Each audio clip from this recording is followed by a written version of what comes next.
Let me start this presentation briefly by telling you how I found myself doing stewardship. This will give you some background about what I'm sharing.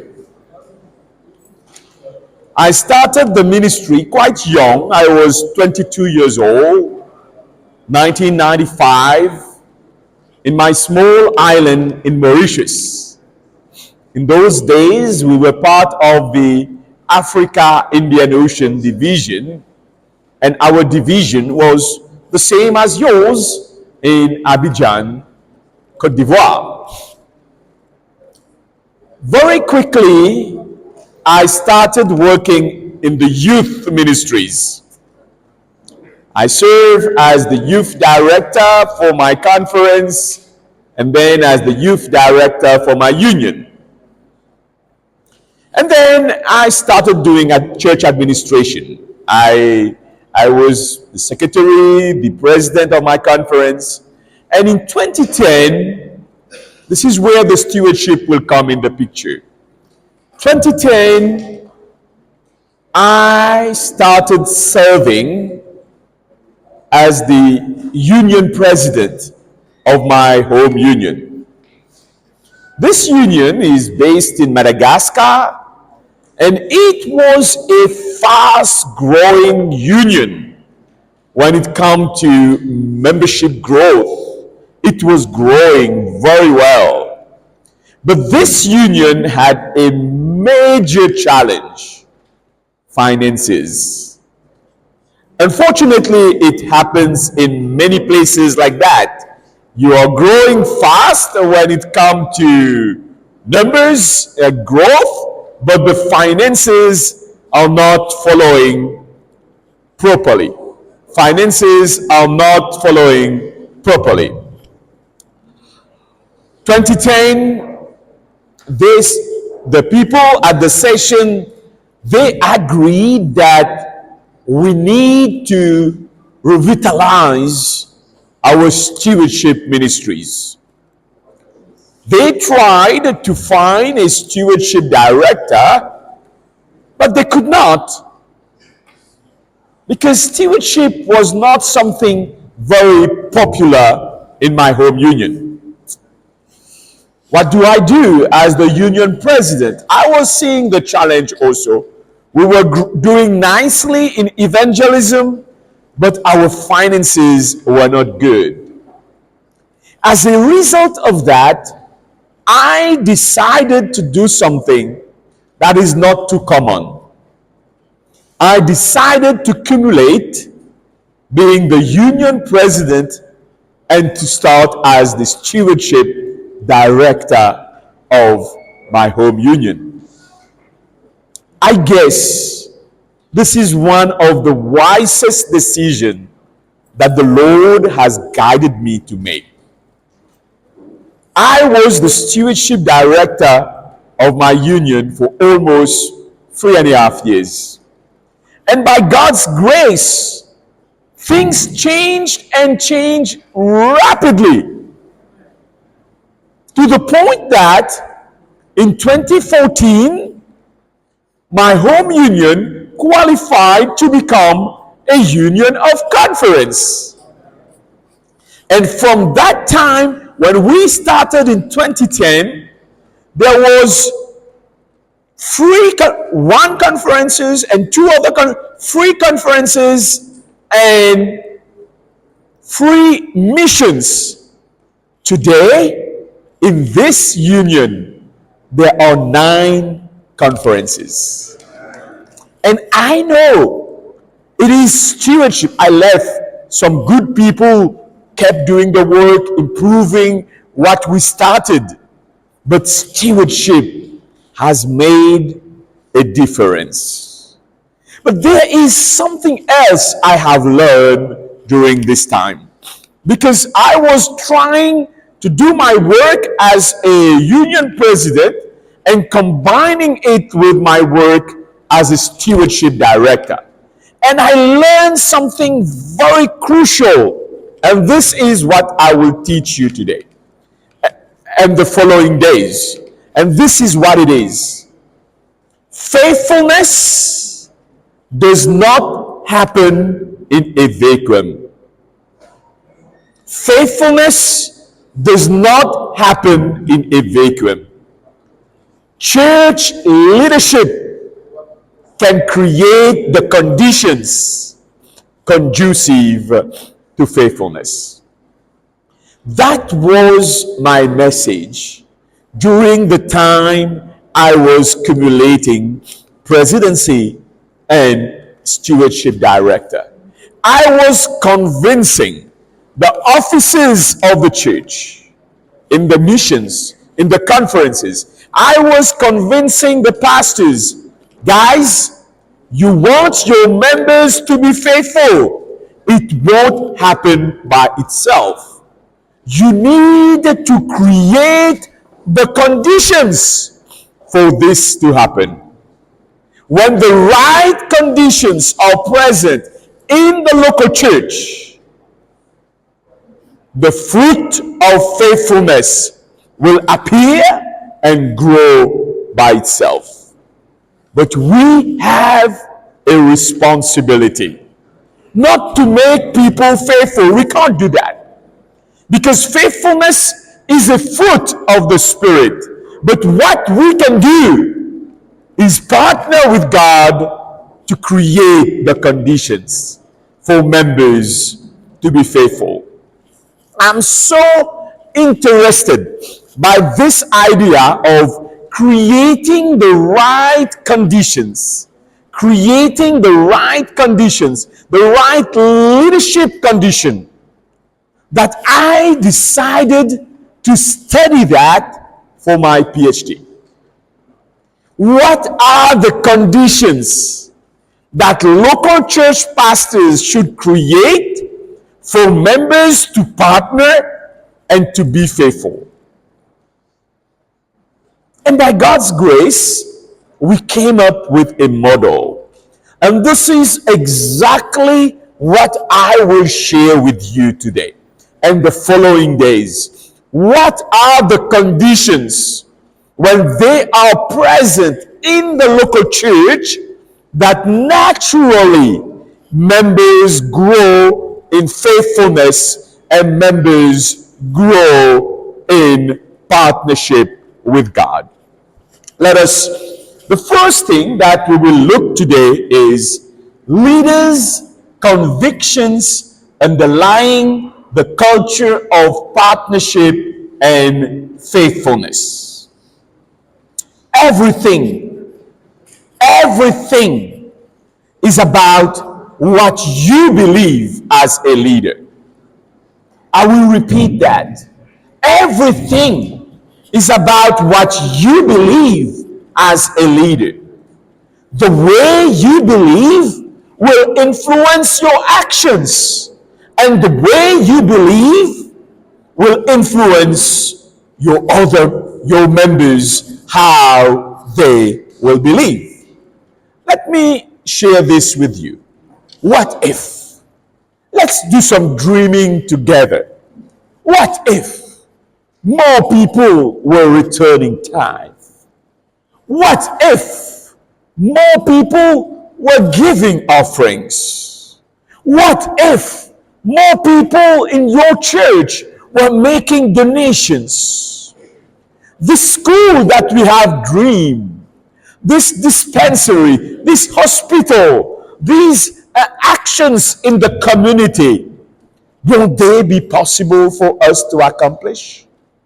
You know, as church pastors, when we arrive in a territory, as church leaders, we have these big dreams.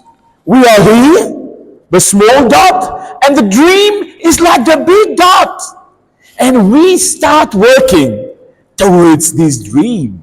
Even when we are a stewardship director, we want to move from where we are to where we want to be. If you are a leader, be a dreamer.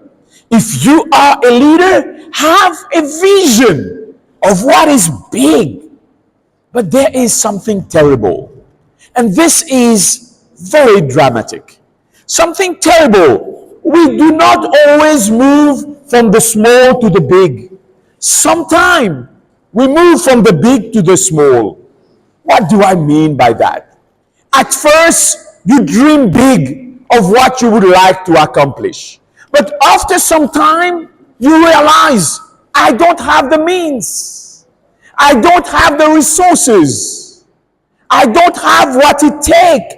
I don't have the partnership from the members to accomplish that. And we do something. And that is really, really unfortunate. We shrink our dream. We shrink our God's given vision. We stop dreaming big. We make our dreams, we make our vision the size of our resources. Like that, it fits. I have small resources, therefore I have a small dream. I have few people partnering, therefore what I want to accomplish will just be few. But I want to tell you, what if you choose in your pastoral district not to shrink the dream, but to grow the partners? What will happen if you choose not to reduce the dream, your God's given dream, but to grow the faithfulness of the members that God has given you? This is why I do stewardship. I do stewardship because I believe God has placed a dream in the heart of each of you here present. God has placed a vision in the heart of each church leaders, and you don't have to shrink the dream. You don't have to relinquish the dream. You can accomplish the dream. Do you know why? Because God has placed in the hands of His servants the means wherewith to carry forward His work in home and foreign mission. These are not my words. These are the inspired word of Sister White. You don't have to abandon, to forsake your dream, because God has given the means for His church to accomplish the dream. But how? How do we release the potential of the church? How do we release these hands that are tightly closed? How do we release these wallets that are zipped, double zipped, that don't want to open? This is what we need to learn. This is what we need to practice, creating the right conditions for members to live according to God's design. Brothers and sisters, this is the plan. This is the plan that we are suggesting. This is the plan based on research and study. This is the plan based on observations. If we follow this plan, we will see a difference. Let me share this with you. Probably it is too small for you to see from there, but I would like to share with you the main themes that are part of this plan. If you want to create the right conditions for members to grow in faithfulness, for members to grow in partnership, work on these things. Firstly, make sure that you as a leader, you hold the right convictions when it comes to giving. It starts with me. It starts with you. And this is what we will learn today. The second one is identify the disruptions to giving. But to put it simple, identify the obstacles to giving in your local community. Unless you confront reality, you cannot improve reality. The third one is following the figures. What are the figures telling us? Do we know the figures, or do we leave that only to treasurers? I'm happy there are no treasurers in this room. Not because I don't like them, but I would teach you about following the figures. We as pastors, we as church leaders. And then you have 4 pastoral practices. 2 primary practices. The first one is topping up instructions. I will share with you what are the instructions that you need to provide for members to grow in faithfulness and partnership. And then we have another primary intervention, cultivating connections. How to build the importance of growing relationship. This is what we will learn. 2 primary actions, and also we will learn about 2 supportive actions, subdividing and integrating, and providing giving alternatives. Because of time, we will focus on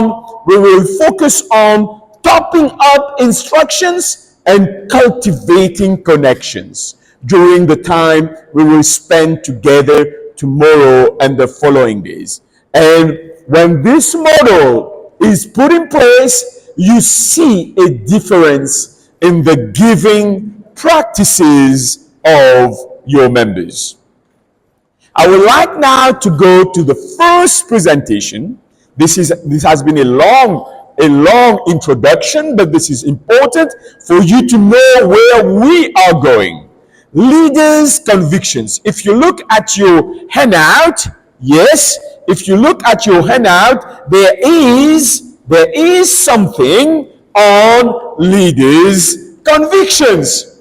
Try to follow from there.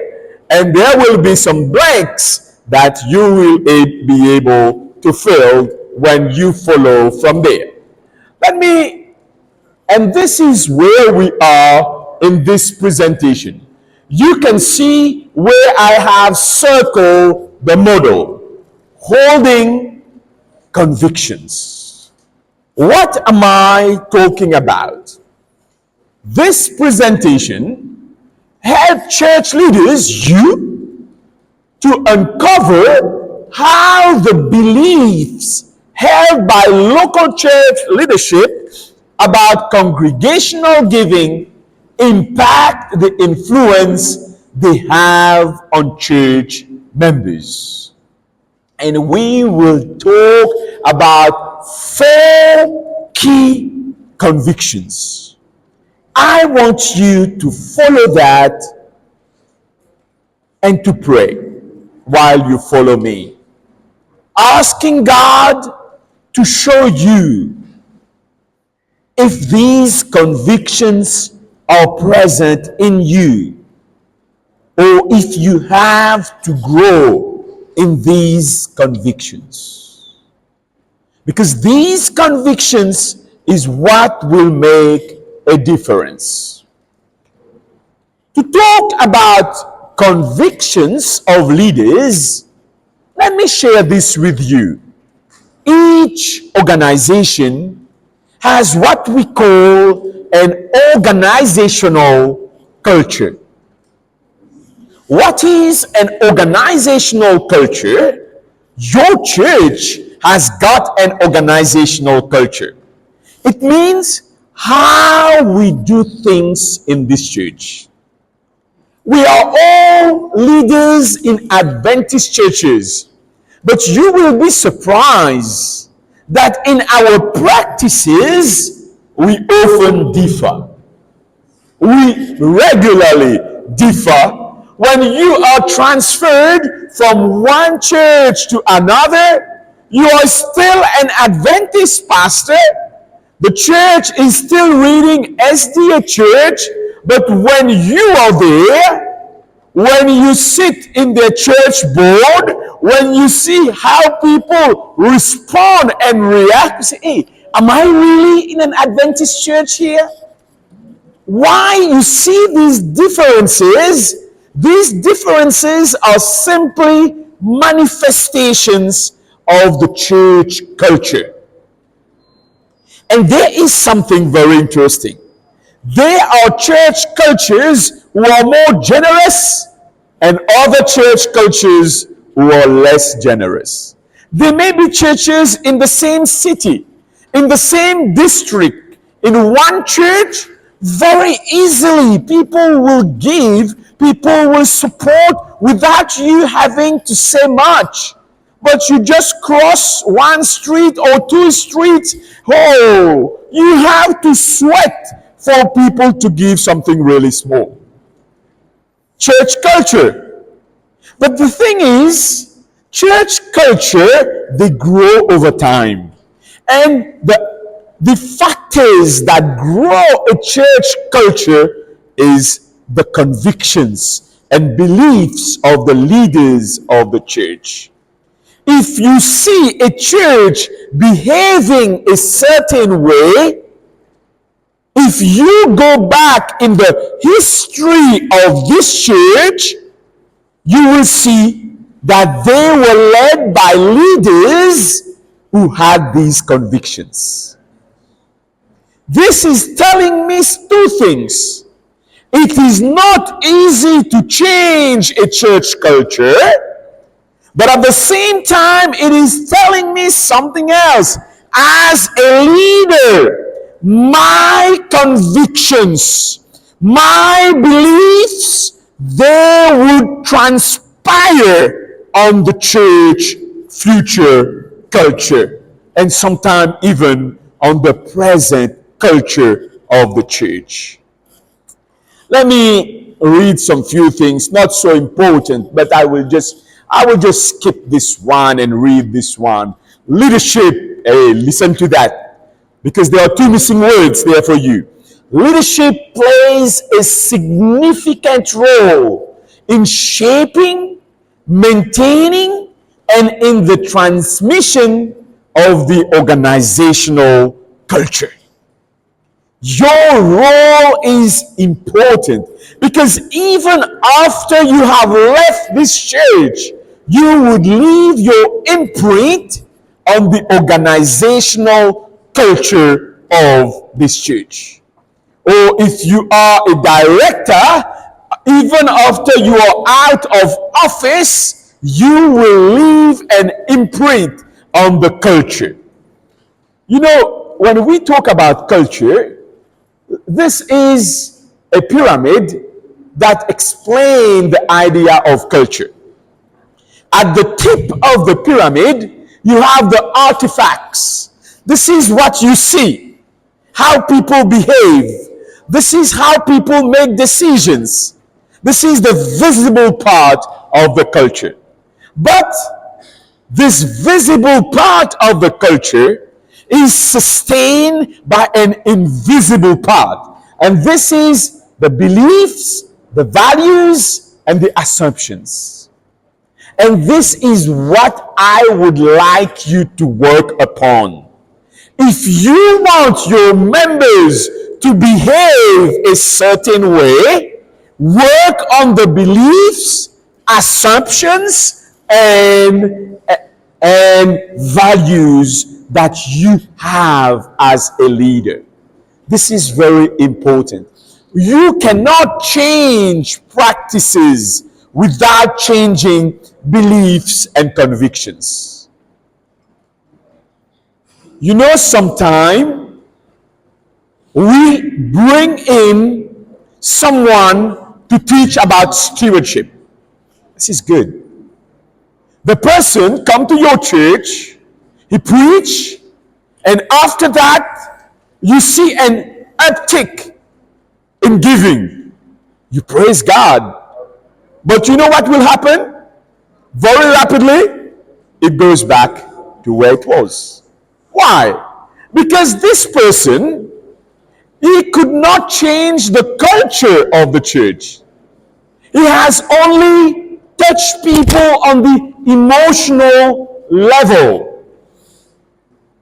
And people decide to change. But unless they are changed in their way of thinking, unless there is a change of culture in the church, you cannot bring sustainable changes, especially when it comes to members' faithfulness and when it comes to members' partnership.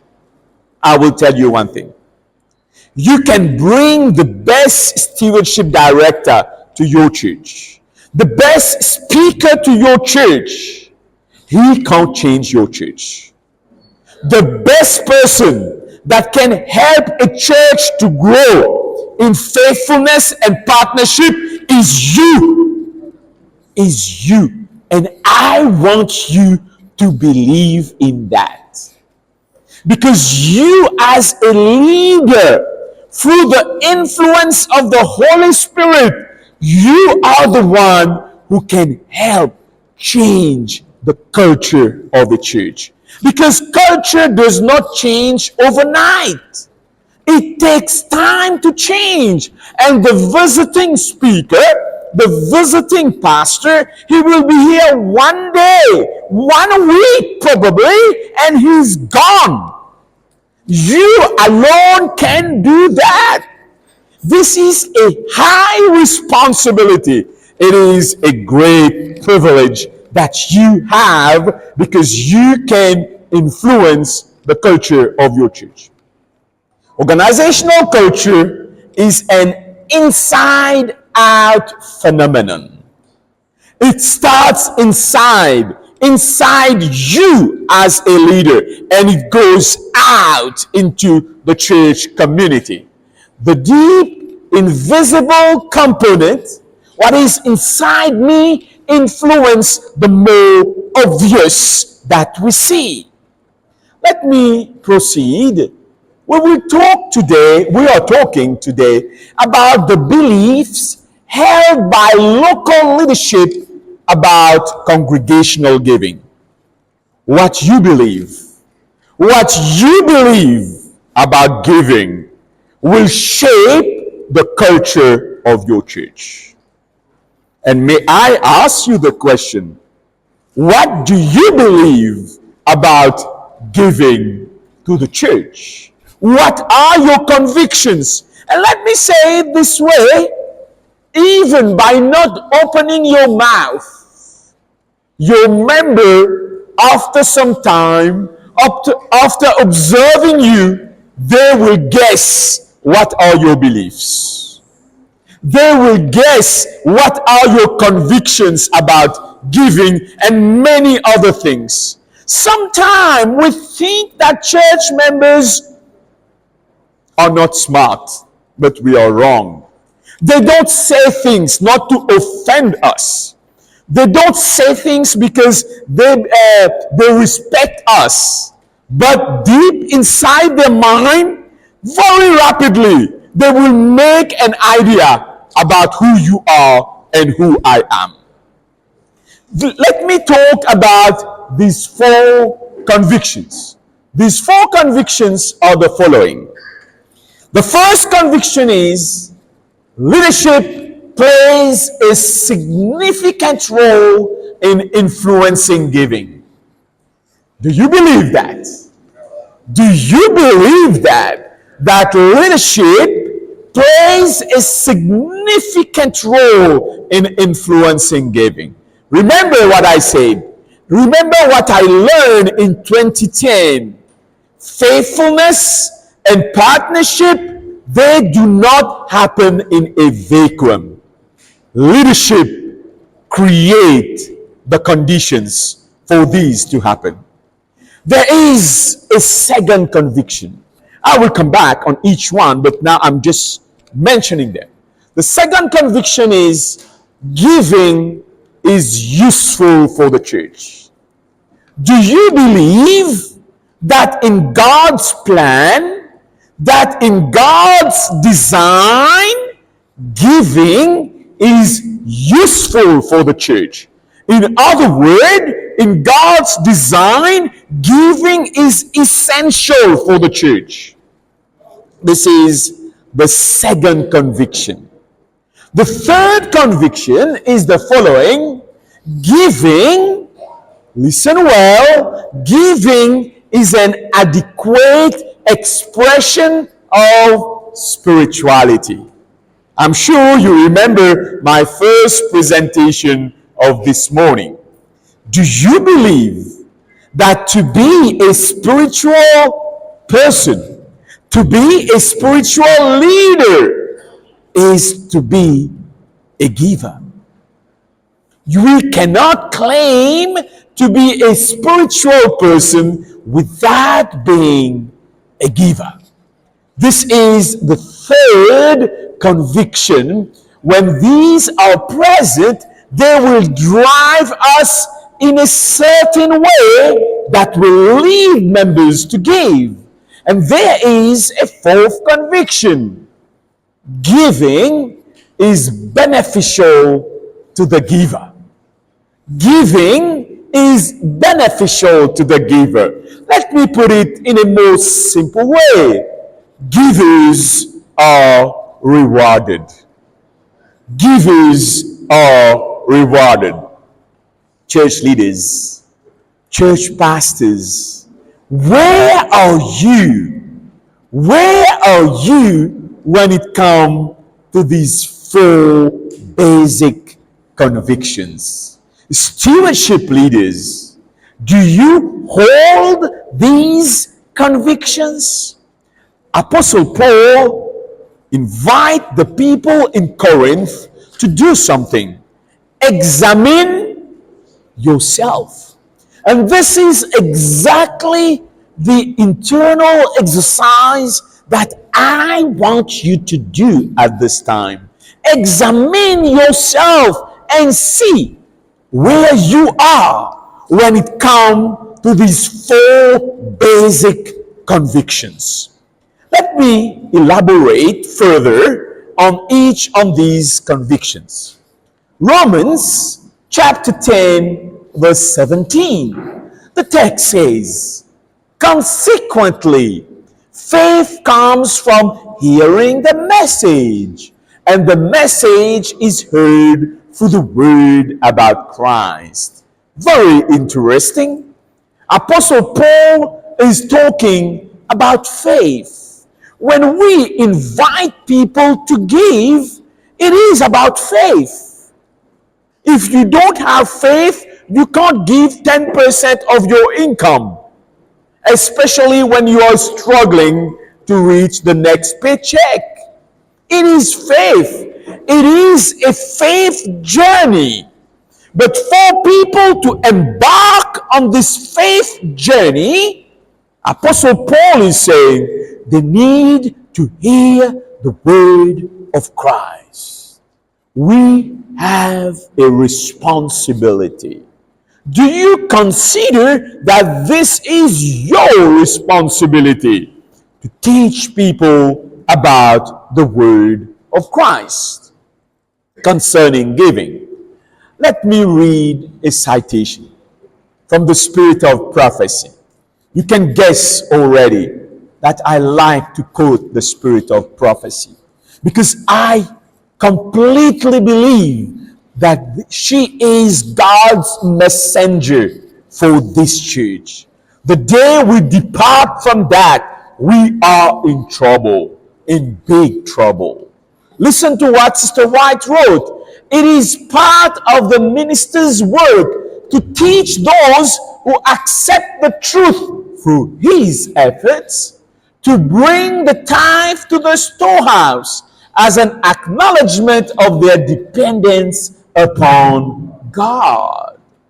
Sister White is very clear when she is saying that was a conviction, and I hope we share the very same conviction that it is part of the minister's work. It may not be the easiest part of our work to tell people about giving. It may even be something quite sensitive to address the issue of giving. Some of us may feel, oh, talking about giving is talking about my income. But this is our sacred responsibility. Brothers and sisters, dear church leaders, dear stewardship directors, sometimes I have heard stewardship directors who say, stewardship is not just about money. There are many other things, and myself, I like to focus on the other things. I don't like to talk about giving. You are at the wrong place. The stewardship is about everything. And in the Adventist church, stewardship is about everything. And speaking about financial stewardship is at the core of Adventist stewardship. You cannot be a stewardship leader in the Adventist church without talking about giving, without influencing people to give.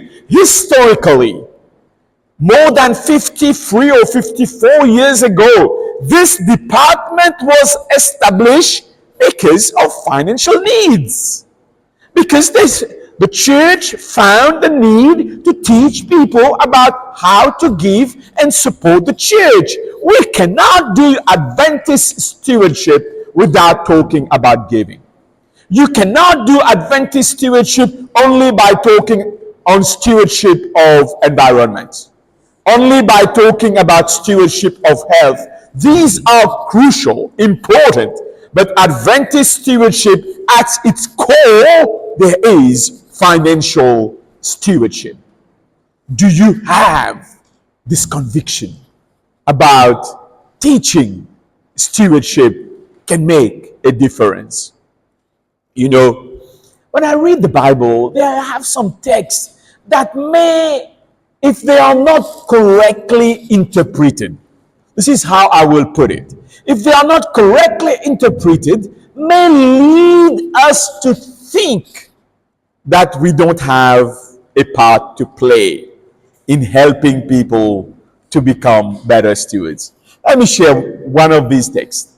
He also said, this is what the kingdom of God is like. A man scatters seed on the ground night and day, whether he sleeps or gets up, the seed sprouts and grows, though he does not know how. If you read this text, you may think, okay, whatever I do or whatever I don't do, people will grow in faithfulness. This is not what this text is saying. The text is saying you won't be able to explain how the Spirit is working. You won't be able to explain how God is working in the heart of people, how God is creating faithfulness and partnership in people. But at the same time, the text is saying the man does what? He scatters seed on the ground. This text does not cancel our responsibility to grow our members in faithfulness and partnership. Let me talk about the second conviction, the usefulness for the recipient. Do you believe that this is God's plan?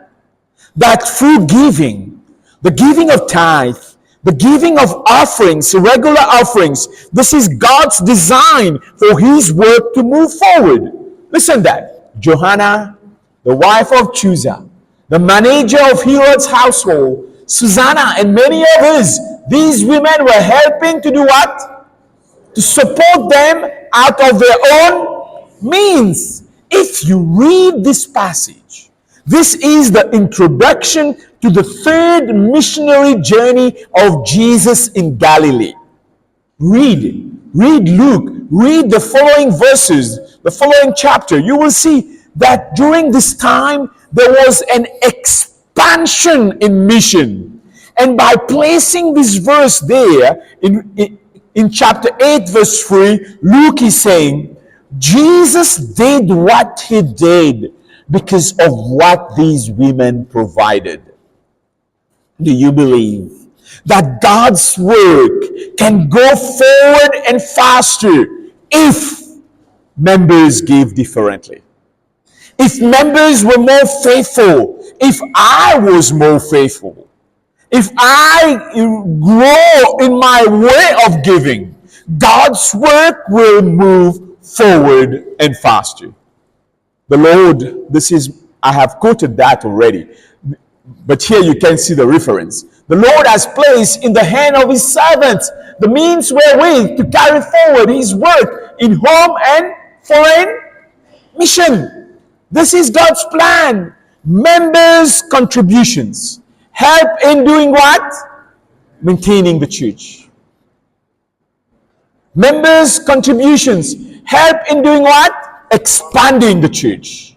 And members' contribution help in fulfilling the eschatological expectation of the church. As Seventh-day Adventists, one of our specificity is to believe in the concept of hastening the second return. This is quite unique to the Seventh-day Adventists. We believe that what we do, how we accomplish the mission, will hasten the coming of Jesus. And more resources will help us to do better. You know, sometimes I hear people saying, but Jesus can use stones to preach. Have you heard that? It's true. But at the same time, Jesus said, I send you. He can use stones, but still, he chose to send us. The same way that God does not need my money. God does not need your money, but God has chosen this way to further his work, to further his mission. Sometime I will skip that. I will skip this opposing statement. I will move to the third one. Giving is an adequate expression of spirituality. I have talked about that already. But do you believe you are a spiritual leader? Sometimes as spiritual leaders, we think that our responsibility is only to teach people about prayer, only to teach people about keeping the Sabbath, only to teach people about the second coming of Jesus. We are wrong.